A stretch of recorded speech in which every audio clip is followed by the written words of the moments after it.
Si padeces de infecciones vaginales recurrentes que se acompañan de ardor o comezón vaginal durante o después de las relaciones sexuales, molestias al orinar como ardor al orinar o quedarte con las ganas de seguir orinando, si te has puesto tratamientos y no has resuelto el problema y ya no sabes qué hacer, te aseguro que este video te va a interesar.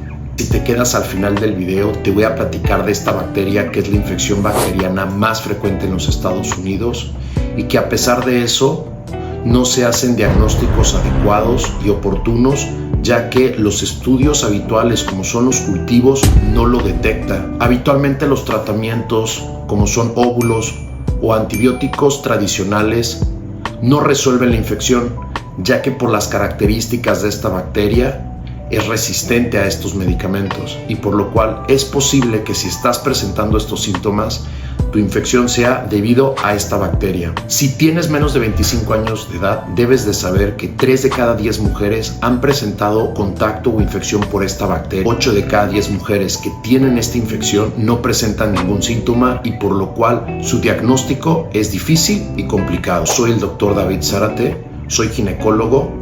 Y si te quedas al final del video, te voy a explicar sobre esta bacteria de la que nadie está hablando y te voy a decir cuáles son los estudios a realizar, los síntomas más frecuentes si es que los padeces y el tratamiento o estudios a realizar. Por las características de esta bacteria que es intracelular, no producen síntomas. De hecho, 8 de cada 10 mujeres no presentan síntomas y 7 de cada 10 hombres tampoco presentan síntomas, por lo cual dificulta su diagnóstico. Como no se sospecha y los estudios habituales y cultivos vaginales no detectan esta infección, la prevalencia o incidencia aquí en México es difícil de diagnosticar. Sin embargo, debes de saber que si presentas esta infección desde hace meses o incluso años, el no dar un tratamiento oportuno puede causar a largo plazo infertilidad, dolor pélvico crónico, dolor al tener relaciones sexuales o infecciones vaginales recurrentes. Los factores de riesgo para tener esta infección son tener menos de 25 años, aunque puedes tener más de 25 y presentar esta infección,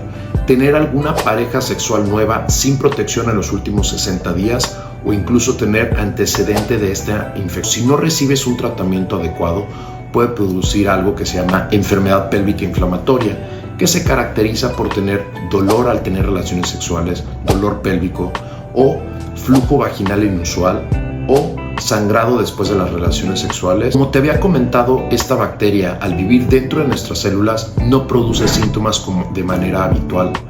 Muchas de mis pacientes me dicen que les extraña el tener esta infección, ya que habitualmente no producen ningún tipo de síntomas. Sin embargo, si pasan meses o incluso años con esta infección es cuando empieza a producir síntomas. Colocamos un espejo vaginal y encontramos una imagen característica de una cervicitis o una inflamación, debemos sospechar en esta infección. En especial, si cuando realizamos un exudado y cultivo vaginal tradicional, encontramos que hay una gran cantidad de leucocitos, pero no nos detecta una bacteria. Y esto es porque, como te había comentado, la infección por clamidia es una bacteria intracelular, la cual los estudios habituales no la van a detectar. Presentas ardor al orinar o síntomas urinarios y cuando te realizan estudios te dicen que está todo bien, la primera sospecha diagnóstica que debes de tener en consideración, en especial si se acompaña con cambios en el flujo vaginal o los síntomas que te he comentado, se debe de realizar ciertos estudios que te voy a decir más adelante para diagnosticar precisamente esta bacteria. Les puedo platicar de pacientes que han tenido infecciones urinarias recurrentes, les hacen estudios de examen general de orina e incluso urocultivo y no detectan ninguna bacteria en la orina, sin embargo, sí presentan estos síntomas. A estas pacientes que han llegado a mi consulta y que les pido este tipo de estudios, que son el antígeno, el PCR para clamidia, entre otros, sospechamos y diagnosticamos este tipo de infecciones y les damos tratamiento mejorando sus síntomas que han presentado durante muchos años. Algo que le digo a todas mis pacientes es que la comezón vaginal y las infecciones vaginales recurrentes no todo es cándida, no todo es cambio en el pH y que los estudios habituales nos pueden estar confundiendo y que si no hacemos estos estudios específicos, en aquella paciente en la cual presenta síntomas vaginales recurrentes, nos vamos a pasar del diagnóstico de esta bacteria y no vamos a tener un tratamiento adecuado. Les aseguro que muchas de ustedes mujeres se han realizado una citología cervical o también conocida como Papa Nicolau y en el reporte les dicen que tienen una inflamación severa o una gran cantidad de polimorfos nucleares con leucocitos. Y muchas veces les dicen que es una infección leve, que hay que dar tratamiento con óvulos, sin embargo tus síntomas persisten. Pero debes de saber que el Papa Nicolau, la colposcopía o los exudados vaginales no van a diagnosticar este tipo de infección. Yo sé que muchas veces te han dicho que el flujo vaginal transparente es completamente normal, sin embargo, si has notado que el flujo vaginal ha ido en aumento, que incluso mancha tu ropa, aunque tenga una apariencia completamente transparente, debes de saber que podemos estar ante esta infección que se llama clamidia. En especial si has notado que tienes molestias durante o después de las relaciones sexuales o sangrado durante o después de las relaciones sexuales o entre periodos, dolor pélvico crónico o incluso pacientes que han tenido diagnóstico de colitis y lo único que está sucediendo es que esta bacteria pasa a nivel vaginal, a nivel del cuello, sube a través del cuello uterino y lo único que pasa es que esta bacteria se deposita en la vagina, asciende a través del cuello del útero, infiltra lo que son las paredes del útero y posteriormente pasa a través de las trompas de falopio.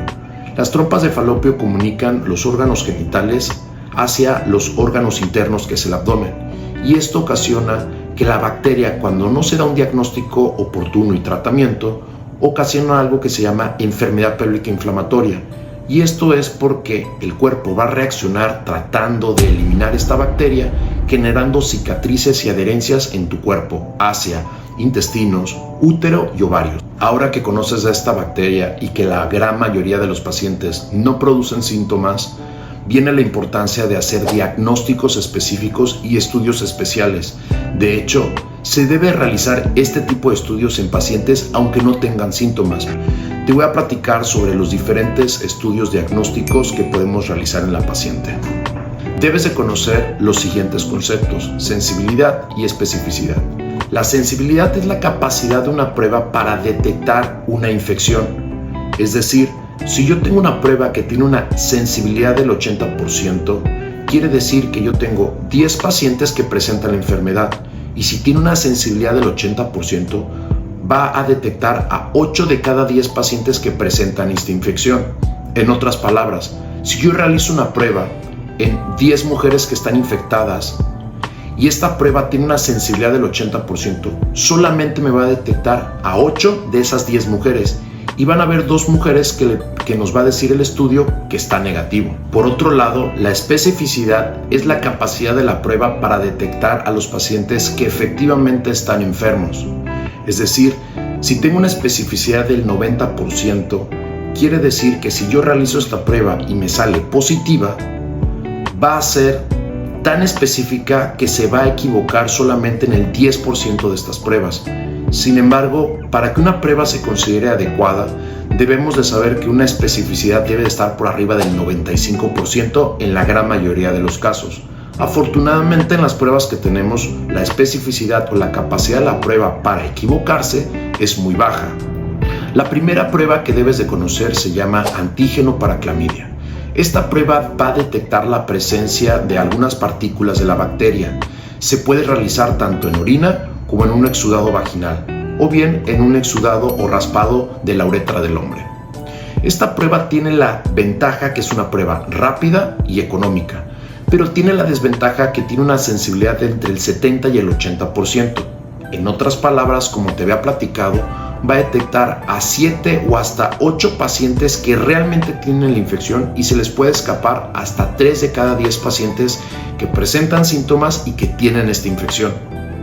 Recomiendo esta prueba como prueba inicial, ya que como es una infección que no produce síntomas y hay que realizarlo en la mayoría de la gente, esta prueba nos va a detectar al 80% de la gente enferma y el otro 20% lo podemos sospechar mediante la clínica, porque como te había platicado, aquellas pacientes que tienen infecciones vaginales recurrentes, colocas un espejo y tienes una cervicitis y además ha habido cambios en el flujo vaginal, sangrado intermenstrual o dolor al tener relaciones sexuales o dolor pélvico crónico, tenemos que sospechar que esta bacteria está presente y dar un tratamiento aunque la prueba está negativa.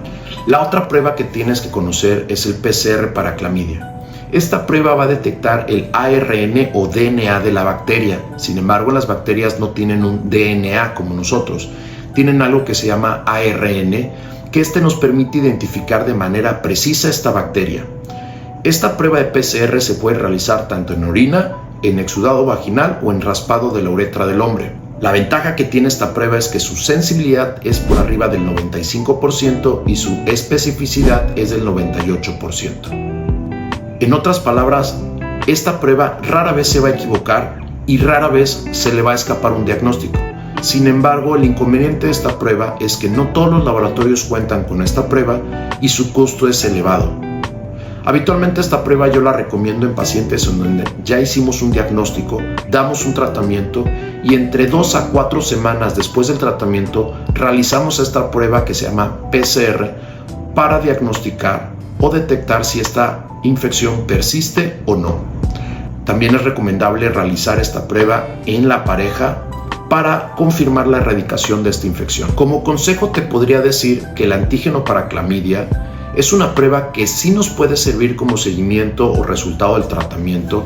Sin embargo, debes de saber que si se realiza en menos de 2 semanas, aunque se haya erradicado la bacteria, esta puede persistir y salir la prueba falsamente positiva, ya que como detecta algunos fragmentos de la bacteria, estos fragmentos pueden estar en tu cuerpo a lo largo de algunas semanas.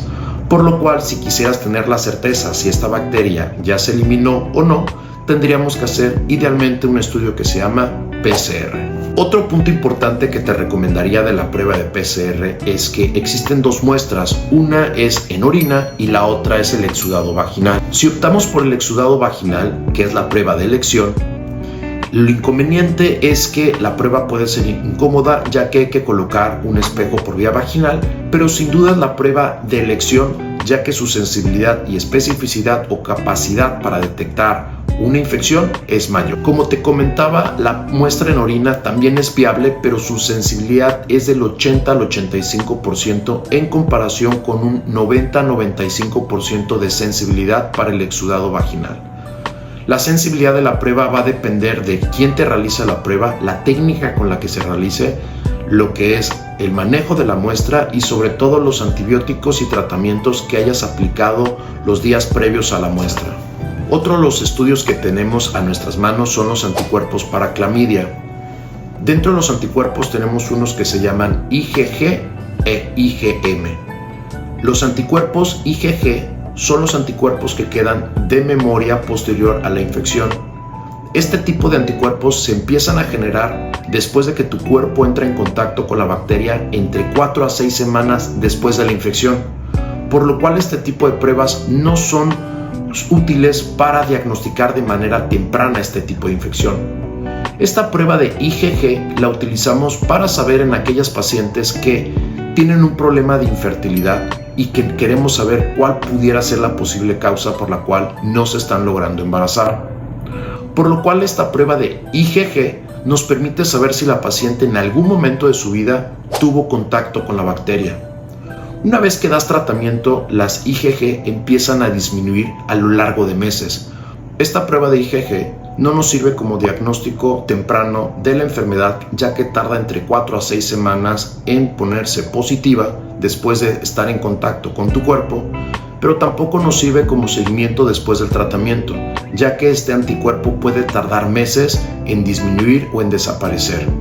Las pruebas de anticuerpo IgM son de poca utilidad, solamente nos indica que hay una infección reciente de entre 2 hasta 6 semanas tardan en aparecer estos anticuerpos y solamente nos indicaría que hay una infección reciente de entre 2 a 6 semanas. Sin embargo, estas pruebas de anticuerpos en donde tienen una mayor utilidad es en aquellas pacientes en las cuales tienen un problema de infertilidad, porque como te había comentado, un diagnóstico no oportuno y un tratamiento inadecuado para este tipo de infecciones puede ocasionar infertilidad, ya que daña las trompas de falopio. El cultivo vaginal. El inconveniente de este estudio es que muy pocos laboratorios manejan el cultivo vaginal de clamidia, ya que es complicado aislar esta bacteria y hacerla crecer en laboratorio. También los estudios son costosos y tardan mucho tiempo en tener el resultado, entre 7 o hasta 2 semanas en tener un resultado. La única ventaja que tendría realizar un cultivo vaginal es en aquellas pacientes que estamos teniendo infecciones recurrentes por clamidia a pesar de un tratamiento adecuado y en ausencia de relaciones sexuales sin protección, ya que nos haría sospechar que esta clamidia está siendo resistente a los antibióticos habituales. Debes de saber que hay algunos estudios que no son útiles para diagnosticar esta bacteria, como son el exudado y cultivo vaginal tradicional o el Papá Nicolau o citología cervical. Sin embargo, si a la hora de realizar un exudado vaginal encontramos una cantidad aumentada de leucocitos o polimorfos nucleares, o en la citología cervical te reportan que tienes una inflamación severa y se acompaña de los síntomas que ya te comenté, debemos de tener una sospecha de esta bacteria que se llama clamidia y otras más que te voy a platicar en otros videos. Debes de saber que los tratamientos para esta bacteria no son útiles los óvulos vaginales ni tampoco los antibióticos tradicionalmente utilizados para infecciones. El objetivo del tratamiento es erradicar esta bacteria para evitar que esta bacteria ascienda hacia el tracto genital superior, es decir, útero, ovarios y abdomen, y provocar las complicaciones que ya te había comentado. Debes de saber que las complicaciones que puede provocar esta bacteria son enfermedad pélvica inflamatoria caracterizada por dolor pélvico crónico, infertilidad, es decir, incapacidad para lograr un embarazo, salpingitis o hidrosalpinx, es decir, inflamación de las trompas de falopio que se pueden diagnosticar mediante ultrasonido. Los antibióticos que habitualmente son eficaces para tratar esta bacteria son doxiciclina, acitromicina y quinolonas. Por mucho, la doxiciclina es un medicamento que es más útil para tratar esta bacteria. Lo malo es que su tratamiento son largos de hasta 2 semanas. La acitromicina tradicionalmente se ha utilizado para tratar esta bacteria como 1 gramo vía oral dosis única. Sin embargo, debes de saber que el uso de acitromicina como dosis única, las tasas de resistencia hacia esta bacteria han ido en aumento, por lo cual si a ti te han dado tratamiento con acitromicina como dosis única, debes de saber que 60% de los pacientes pueden tener una resistencia a este esquema antibiótico y por lo cual requieres un tratamiento mucho más largo y prolongado. Por último, tenemos las quinolonas, como viene siendo el levofloxacino y la moxifloxacina, que son antibióticos que son útiles para este tipo de infecciones. Sin embargo, hay una gran cantidad de bacterias que ya han generado resistencia, por lo cual en estos pacientes tendríamos que hacer cultivos vaginales para clamidia. Sin embargo, debes de saber que a pesar del tratamiento, algunas pacientes pueden presentar complicaciones como son enfermedad pélvica inflamatoria, salpingitis, hidrosalpinx, adherencias, entre otras. Y por lo cual estas pacientes van a requerir una cirugía por laparoscopía para confirmar el diagnóstico y tratar estas adherencias o cicatrices producidas por la infección de esta bacteria. Por último, te quiero invitar a que si te gustó este video y te gustó la información que obtuviste y te sentiste identificada y en especial te metiste a este video porque padeces de infecciones vaginales recurrentes, te invito a que le des compartir para que más mujeres estén informadas de esta infección bacteriana que es la más frecuente en los Estados Unidos y sin embargo en países de Latinoamérica o en México no contamos con estudios diagnósticos tempranos, ya que no se sospecha de esta infección o no salen los cultivos habituales tradicionales.